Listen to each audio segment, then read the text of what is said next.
Gentlemen, good to have you both. I know you're on opposite sides of this trade. Phil, I'll start with you. Harder to make the bull case, I think, on days like today, on weeks like this week, on months like this month, and on years like this, where the Nasdaq is now 22% off the highs. What's your case? Yeah, Sarah, good to see you. It's great to be with you again. We fully acknowledge that this is a rate hiking or normalization cycle that not many investors have ever seen before, okay? There is 100% priced in now for 350 basis point hikes in a row and just under 250 for all of this year. What makes that especially jarring is that as recent as December, the Fed thought, maybe we'll do 325 basis point hikes. I mean, you got to go all the way back to 1994 to get anything like this. Now, Sarah, really important. Why is that clear or key is because in 1994, there were no FANG stocks. There was not even an internet, right? So I think that false sense of security of low rates, low inflation, and low growth, which helped since post-GFC and post-2008, is no longer there. So you got to recalibrate. However, there's an important piece here. We've taken our stocks lower, but we are resisting the urge of taking them lower and to an underweight to our index for three very important reasons. The first is, listen, we're in the camp that we're right around peak inflation. And if we're right around peak inflation and rates stop rising, that could put some pressure, it stops putting pressure on internet stocks. The second thing is there's a cyclical trade still happening. We haven't reopened yet.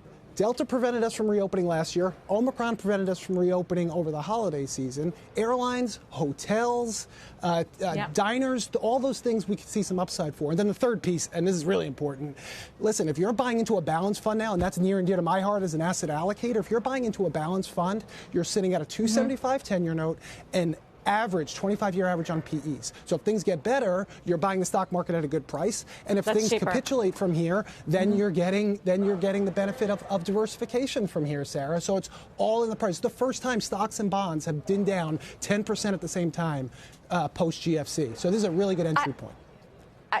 Aside from the whole peak inflation, which you have to have a view on that, Eric, there's a few good points that Phil raised, including that a lot of this is just getting priced in.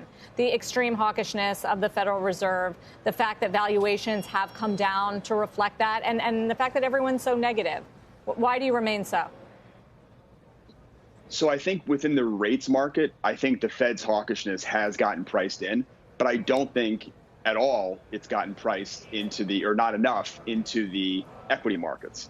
If you look at prior bear markets that we've had, and you know, this is not like anyone we've had in the past, but if you look at the year 2000, people think of the bubble bursting in March of 2000. The S&P was hitting new highs in in September of 2000, and then during the 2007 crisis, we had companies that had gone bankrupt by October of 2007. Citibank was down 50%, yet the S&P was still at the highs. So things can be known, but not priced in. And we think we are in the process right now of pricing in this massive reversal that has gone on from a fiscal standpoint and from a monetary standpoint that is all just beginning. Where do you see it yet to be priced in? So I mean, the Nasdaq's gotten hit hard. Sure. Do you think there's more pain there? Down 20% now for the year. I do. So a perfect example is Megacap equities. So essentially FANG MT. 2 weeks ago, we turned negative on this group. We reiterated it last night. We think there's a lot more downside for the Megacap tech names. Their multiples relative to where they've been historically and relative to their growth rate is just far too high. Number two is people have had this view that they are not levered to not levered to the economy, and the economic slowdown is going to hurt Apple, Microsoft, NVIDIA, et cetera. And then the third piece is that the individual investor is piled into these names. And one of our strong views is that the individual investor is just starting to sell equities. Their allocations are at the highs. They're just starting to sell.